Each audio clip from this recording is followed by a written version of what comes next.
ಒಂದು ಊರಿನಲ್ಲಿ ಸುಬ್ಬಮ್ಮ ಎಂಬಾಕೆಯೊಬ್ಬಳಿದ್ದಳು. ಆಕೆ ಒಬ್ಬ ದೊಡ್ಡ ತಿಂಡಿಪೋತಿ. ದಿನದಲ್ಲಿ ಸಮಯವನ್ನೆಲ್ಲ ತಿನ್ನಲಿಕ್ಕೆ ಕಳೆಯುತ್ತಿದ್ದಳು. ಇನ್ನು ಆಕೆಯ ಮಗ ಧೀರಜ್ನಿಗೆ ಸ್ವಪ್ನ ಅನ್ನುವ ಹುಡುಗಿಯ ಜೊತೆ 2 ದಿನದ ಹಿಂದೆಯೇ ಮದುವೆಯಾಗಿತ್ತು. ಧೀರಜ್ ಅವರ ಅಮ್ಮನ ಹತ್ತಿರ ಹೋಗಿ, ಅಮ್ಮ, ಸ್ವಪ್ನ ಮನೆಯಲ್ಲಿದ್ದಾಳೆ. ಈ ದಿನದಿಂದ ನೀನು ಊಟನೋ ಕಡಿಮೆ ಮಾಡಬೇಕು. ಸ್ವಲ್ಪ ನೀನು ತಿಂಡಿಪೋತಿ ಅನ್ನೋ ವಿಷಯ ತಿಳಿದ್ರೆ ನಮ್ಮ ಮರ್ಯಾದೆ ಎಲ್ಲ ಹೋಗುತ್ತೆ. ಸಾರಿ ಬಿಡು, ಆ ವಿಷಯ ತಿಳಿದ ಹಾಗೆ ನಾನು ನೋಡ್ಕೊಳ್ತೀನಿ ಬಿಡು. ಇನ್ನು ಆ ದಿನ ರಾತ್ರಿ ಅಡುಗೆಯೆಲ್ಲ ಸ್ವಪ್ನ ಮಾಡಿದಳು. ಸ್ವಪ್ನ ಒಳ್ಳೆ ಅಡುಗೆ ಮಾಡುವುದರಲ್ಲಿ ಎತ್ತಿದ ಕೈ. ಆ ದಿನ ಕೂಡ ಘಮ್ಮೆನ್ನುವ ಅಡುಗೆ ಮಾಡಿದಳು. ಎಲ್ಲರೂ ಕುಳಿತು ತಿನ್ನುತ್ತಿದ್ದರು.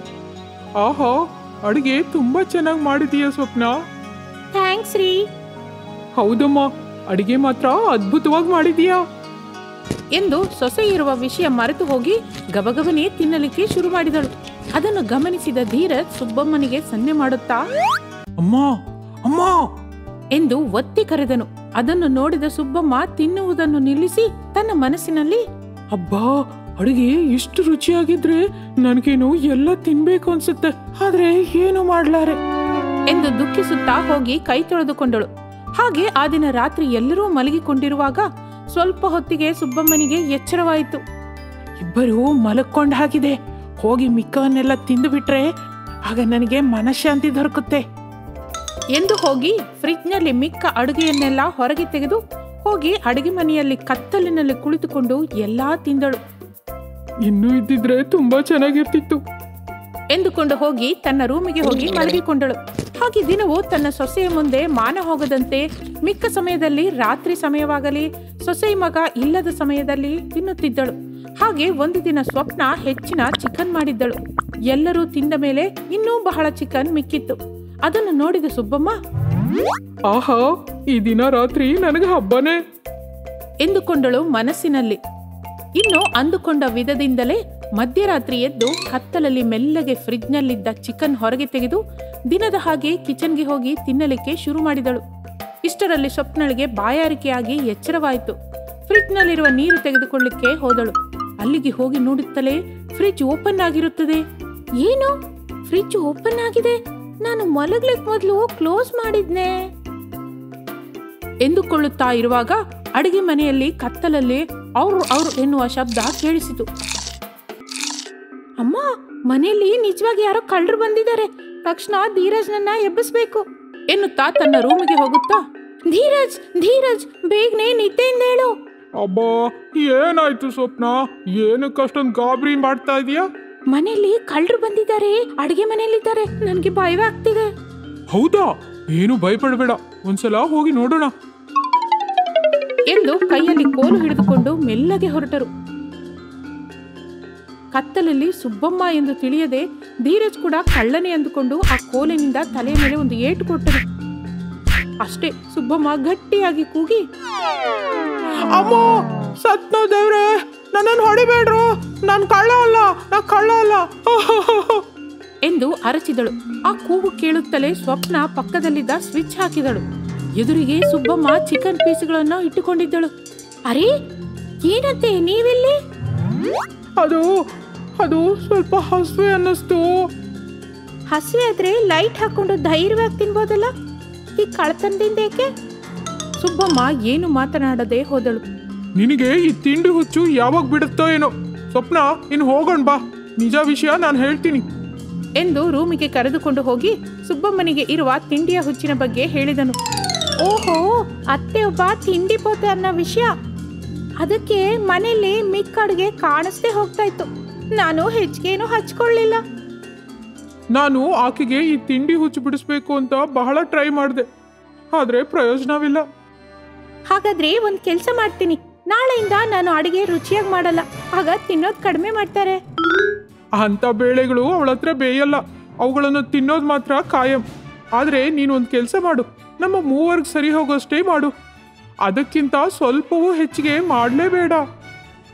ಅದಕ್ಕೆ ಸ್ವಪ್ನ ಸರಿ ಎಂದಳು.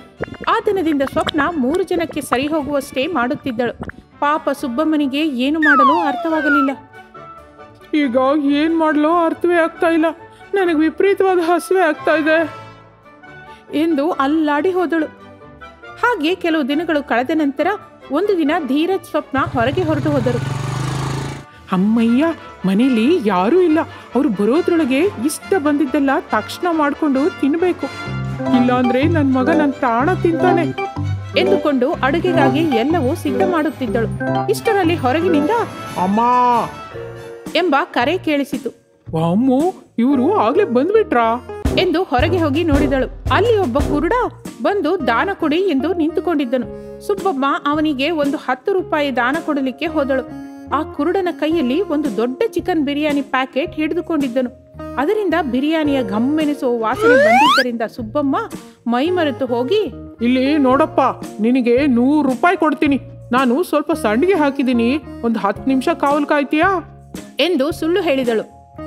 100 ರೂಪಾಯಿ ಎನ್ನುತ್ತಲೇ ಕುರುಡನಿಗೆ ಸರಿ ಎಂದು ಒಪ್ಪಿಕೊಂಡು ತನ್ನ ಕೈಯಲ್ಲಿರುವ ಚಿಕನ್ ಪ್ಯಾಕೆಟ್ ಪಕ್ಕದಲ್ಲಿಟ್ಟು ಅಲ್ಲಿಯೇ ಕುಳಿತುಕೊಂಡನು. ಈಗ ಸುಬ್ಬಮ್ಮ ಇರಲಾರದೆ ಹೋಗಿ ಆ ಬಿರಿಯಾನಿಯ ಪ್ಯಾಕೆಟ್ ತೆಗೆದುಕೊಂಡು ಗಬಗಬಾ ಎಂದು ತಿಂದು ಬಿಟ್ಟಳು.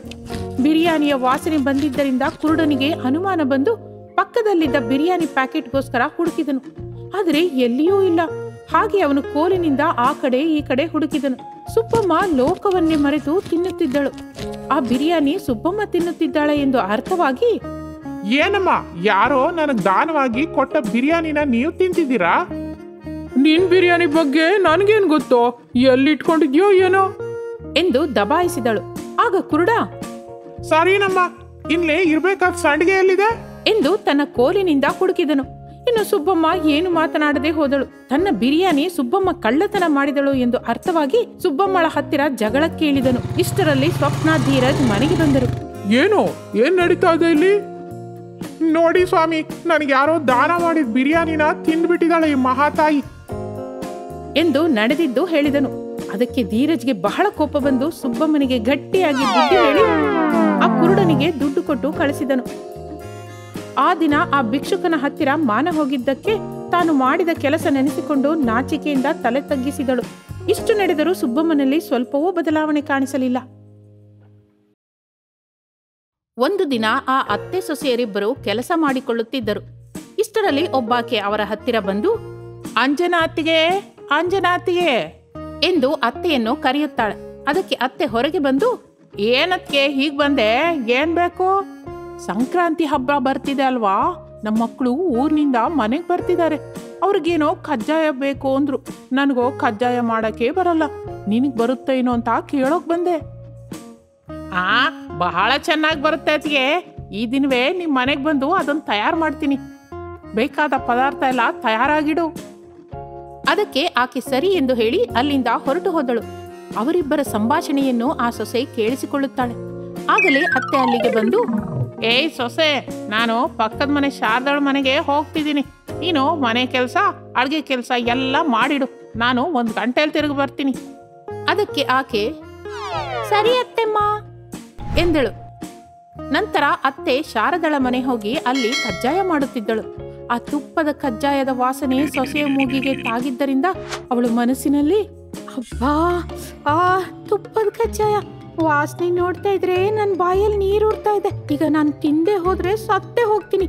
ಏನೋ ಒಂದು ನೆಪದಿಂದ ಅಲ್ಲಿಗೆ ಹೋಗ್ಬೇಕು ಎಂದುಕೊಂಡು ಅಲ್ಲಿಗೆ ಹೋಗಿ ಅತ್ತೆಯ ಹತ್ತಿರ, ಅತ್ತೆ, ಉಪ್ಪು ಖಾರ ಡಬ್ಬ ಕಾಣಿಸ್ತಿಲ್ಲ, ಎಲ್ಲಿಟ್ಟಿದ್ದೀರಾ?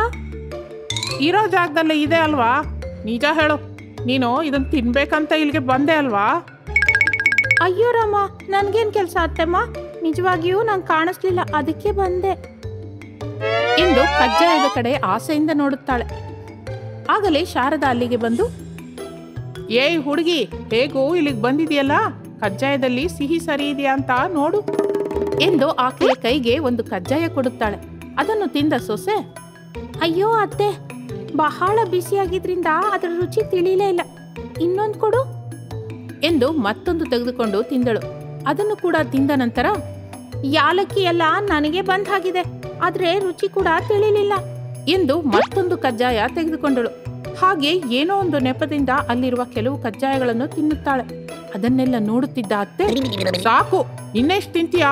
ರುಚಿ ಚೆನ್ನಾಗೇ ಇದೆ, ಹೋಗು ಎಂದು ಗಟ್ಟಿಯಾಗಿ ಅರಚಿದಳು. ಸೊಸೆ ಸರಿ ಎಂದು ಹೇಳಿ ಅಲ್ಲಿಂದ ಹೊರಟು ಹೋದಳು. ಆಗ ಶಾರದಾ, ಏನಂತಿಗೆ ಹಾಗೆ ಅರಿಸ್ತೀಯಾ? ತಿಂದ್ರೆ ಏನಾಗುತ್ತೆ, ನಮ್ಮ ಹುಡುಗಿನೇ ಅಲ್ವಾ? ಅದಕ್ಕೆ ಆಕೆ ಏನೋ ಮಾತನಾಡಲಾಗದೆ ಸುಮ್ಮನಾಗುತ್ತಾಳೆ. ಮನೆಗೆ ಹೋದ ಸೊಸೆ ತನ್ನ ಮನಸ್ಸಿನಲ್ಲಿ, ಅಬ್ಬಾ, ನಮ್ಮತ್ತೆ ತುಪ್ಪದ ಕಜಾಯ ಎಷ್ಟ್ ಚೆನ್ನಾಗಿ ಮಾಡ್ತಾರೋ. ನನಗೆ ಮತ್ತೆ ಮತ್ತೆ ತಿನ್ಬೇಕು ಅನ್ಸುತ್ತೆ. ಮತ್ತೆ ಹೋದ್ರೆ ಅತ್ತಮ್ಮ ಬೈತಾರೋ ಏನೋ ಒಂದು ಮಾಡ್ಬೇಕು, ಏನು ಮಾಡ್ಬೇಕು ಎಂದು ಆಲೋಚಿಸುತ್ತಾ ಇದ್ದಾಗ ಆಕೆಗೆ ಒಂದು ಒಳ್ಳೆಯ ಆಲೋಚನೆ ಬಂದಿತ್ತು. ಒಂದು ಕಬ್ಬಣದ ಕಡ್ಡಿ ತಗೊಂಡು ಹೋಗ್ತೀನಿ, ಕಿಟಕಿಯಿಂದ ಒಂದೊಂದೇ ಕಜ್ಜಾಯ ಚುಚ್ಚಿ ತಗೊಳ್ತೀನಿ ಎಂದು ಒಂದು ದೊಡ್ಡ ಕಬ್ಬಿಣದ ಕಡ್ಡಿಯನ್ನು ತೆಗೆದುಕೊಂಡು ಅಲ್ಲಿಗೆ ಹೋಗಿ ಕಿಟಕಿಯಿಂದ ಕಜ್ಜಾಯವನ್ನು ತೆಗೆದುಕೊಳ್ಳುತ್ತಾ ಇರುತ್ತಾಳೆ. ಹಾಗೆ ಕೆಲವು ಕಜ್ಜಾಯ ತೆಗೆದುಕೊಂಡು ಒಂದು ಜಾಗದಲ್ಲಿ ಕುಳಿತುಕೊಂಡು, ಅಬ್ಬಬ್ಬಾ ಎಷ್ಟು ರುಚಿಯಾಗಿದೆಯೋ ಎಂದು ಅವುಗಳನ್ನೆಲ್ಲ ತಿಂದು ಬಿಡುತ್ತಾಳೆ. ಹಾಗೆ ಕೆಲವು ಕಜ್ಜಾಯಗಳನ್ನು ತೆಗೆದು ತಿನ್ನುತ್ತಾಳೆ. ಕೆಲವು ಸಮಯದ ನಂತರದ ಅತ್ತೆ, ಬಹಳ ಕಜ್ಜಾಯ ಮಾಡಿದೆ, ಆದ್ರೆ ಕಜ್ಜಾಯಗಳೆಲ್ಲ ಏನಾಗ್ತಿದೆ ಎಂದು ಹೊರಕ್ಕೆ ಹೋಗಿ ನೋಡಿದಳು. ಸೊಸೆ ಒಂದು ಕಡೆ ಕುಳಿತುಕೊಂಡು ಅವುಗಳನ್ನೆಲ್ಲ ತಿನ್ನುತ್ತಿದ್ದುದನ್ನು ನೋಡಿ ಅತ್ತೆ, ಒಸೆ ಕಳ್ಳ ಸೊಸೆ, ಅದು ನಮ್ಮನೆದಲ್ವೇ, ಗೊತ್ತಿದ್ದು ಕೂಡ ಹಾಕಿ ಕುಳಿತುಕೊಂಡು ತಿಂತಾ ಇದೆಯಾ? ಶಾರದ ನೋಡಿದ್ರೆ ಏನಾದ್ರೂ ಮರ್ಯಾದೆ ಇದೆಯಾ ಎಂದು ಆಕೆಯನ್ನು ಬೈಯುತ್ತಿದ್ದಳು. ಸೊಸೆ ಅತ್ತೆಯನ್ನು ಏನೂ ಲೆಕ್ಕಕ್ಕೆ ತೆಗೆದುಕೊಳ್ಳದೆ ಅವುಗಳನ್ನೆಲ್ಲ ತಿನ್ನುತ್ತಲೇ ಇದ್ದಳು. ಅಷ್ಟರಲ್ಲಿ ಶಾರದ ಅಲ್ಲಿಗೆ ಬಂದು, ಅಯ್ಯೋ ಪ್ರಮೀಳಾ, ಏನ ಕೀಳ್ಕೊಳ್ತಿದ್ಯಾ? ಒಳಗಡೆ ಹೋಗಿ ತಿನ್ನು, ನಿನಗೆ ಎಷ್ಟು ಬೇಕಷ್ಟೋ ತಿನ್ನು ಎಂದು ಆಕೆಯನ್ನು ಒಳಗೆ ಕರೆದುಕೊಂಡು ಹೋಗುತ್ತಾಳೆ. ಸೊಸೆ ಒಳಗೆ ಕುಳಿತುಕೊಂಡು ಅವಳು ಅಂತ ಅವುಗಳನ್ನ ತಿನ್ನುತ್ತಿದ್ದಳು. ಅಯ್ಯೋ ಅಮ್ಮ, ಅದೇನಿದು, ಹೊಟ್ಟೆನಾ ಕೆರೆನಾ? ಸುಮ್ಮನಿರಿ ಅತ್ತೆ, ದೃಷ್ಟಿ ತಗಲುತ್ತೆ ನಂಗೆ ಎಂದು ಮಾಡಿದ ಕಜ್ಜಾಯಗಳನ್ನೆಲ್ಲ ತಿನ್ನುತ್ತಾರೆ. ಅದನ್ನೆಲ್ಲ ನೋಡಿದ ಶಾರದ ತನ್ನ ಮನಸ್ಸಿನಲ್ಲಿ, ಅಂಜನ ಹತ್ತಿಗೆ ಹೇಳದ ಹಾಗೆ ಕೇಳದೆ ಇದನ್ನ ಮನೆಯೊಳಗೆ ಕರ್ಕೊಂಡು ಬಂದೆ, ಒಂದನ್ನು ಕೂಡ ಉಳಿಸೋ ಹಕ್ಕಾಣೆ ಎಂದು ಬಾಧೆ ಪಡುತ್ತಾ ಇರುತ್ತಾಳೆ. ಸೊಸೆ ಅಲ್ಲಿರುವುದನ್ನೆಲ್ಲ ಚೆನ್ನಾಗಿ ತಿಂದು ಅವರ ಹತ್ತಿರ, ಏನ್ ಹಾಗೆ ನೋಡ್ತಾ ಇದ್ದೀರಿ? ಎಷ್ಟ್ ಚೆನ್ನಾಗಿದೆಯೋ ಕಜ್ಜಾಯ, ಅಡಿಲಿ ಒಂದಿಷ್ಟು ಪುಡಿ ಉಳಿದಿದೆ, ಅದನ್ನ ಯಾರು ತಿನ್ಬೇಡಿ, ಸಾಯಂಕಾಲ ಬಂದು ನಾನೇ ತಿಂತೀನಿ ಎಂದು ಹೇಳಿ ಅಲ್ಲಿಂದ ಹೊರಟು ಹೋಗುತ್ತಾಳೆ. ಅವಳ ಮಾತು ಕೇಳಿದವರು ಆಶ್ಚರ್ಯದಿಂದ ಬಾಯಿ ಬಿಟ್ಟು ನೋಡುತ್ತಾ ಇರುತ್ತಾರೆ. ಎಲ್ಲರೂ ಇನ್ನೇನು ಮಾಡಲಾಗದೆ ಅವರ ದಾರಿ ಹಿಡಿದು ಅವರು ಹೋದರು. ಅತ್ತೆ ಮನೆಗೆ ಬಂದು ಸೊಸೆಯ ಜೊತೆ, ಏನೇ ತಿಂಡಿ ಪೋತ ಸೊಸೆ, ಎಲ್ಲವೂ ನೀನೇ ತಿಂದಿಯಲ್ಲೇ, ಒಂದು ಕೂಡ ಮಿಗಿಸ್ಲಿಲ್ಲ. ಘಮ ಅನ್ನೋ ತುಪ್ಪದ ಕಜ್ಜಾಯ ನಾನು ಕೂಡ ತಿನ್ನೋಣ ಅನ್ಕೊಂಡೆ, ಆದ್ರೆ ಅಷ್ಟರಲ್ಲಿ ನೀನು ಬಂದೆ, ನನಗೆ ತಿನ್ನೋದೇನು ಬರ್ದು ಬಂದಿಲ್ಲ ಎಂದು ಬಾಧೆ ಪಡುತ್ತಿರುವಾಗ, ಅತ್ತಯ್ಯ, ನಿಮ್ ಬಗ್ಗೆ ನಂಗೆ ಗೊತ್ತಿಲ್ವಾ? ನೀವು ಕಜ್ಜಾಯನ ಸೆರಗ್ನಲ್ಲಿ ಬಚ್ಚಿಟ್ಕೊಳ್ಳೋದನ್ನ ನಾನು ನೋಡ್ದೆ ಬಿಡಿ. ನೋಡಿದ್ಯಾ? ಇನ್ನು ಏನೋ ಅನ್ಕೊಂಡೆ, ಅದನ್ ಕೂಡ ತಿಂತೀಯಾ? ಇಲ್ಲ ಇಲ್ಲ ಅತ್ತೆ, ನಾನು ನಿಮಗ್ ಕೂಡ ಕೆಲವು ಬಚ್ಚಿಟ್ಕೊಂಡಿದ್ದೀನಿ, ಇಬ್ರು ಸೇರಿ ತಿನ್ನೋಣ ಬನ್ನಿ ಎಂದು ಕಜ್ಜಾಯ ತೋರಿಸುತ್ತಾಳೆ. ಅದನ್ನು ನೋಡಿದ ಅತ್ತೆ ಸಂತೋಷದಿಂದ, ಅಬ್ಬಾ ನನ್ ಸೊಸೆ ಬಂಗಾರ ಎಂದು ಇಬ್ಬರು ಕುಳಿತುಕೊಂಡು ಒಬ್ಬರನ್ನೊಬ್ಬರು ನೋಡಿಕೊಂಡು ನಗುತ್ತಾ ಕಜ್ಜಾಯಗಳನ್ನೆಲ್ಲ ತಿನ್ನುತ್ತಾರೆ. ಅದನ್ನು ಮರೆಯಿಂದ ನೋಡಿದ ಶಾರದಾ, ಇಬ್ಬರೂ ಇಬ್ರೆ, ಒಬ್ರಿಗೊಬ್ರು ಜೊತೆ ಕಳ್ಳರು ಎಂದುಕೊಂಡು ಅಲ್ಲಿಂದ ಹೊರಟು ಹೋಗುತ್ತಾಳೆ.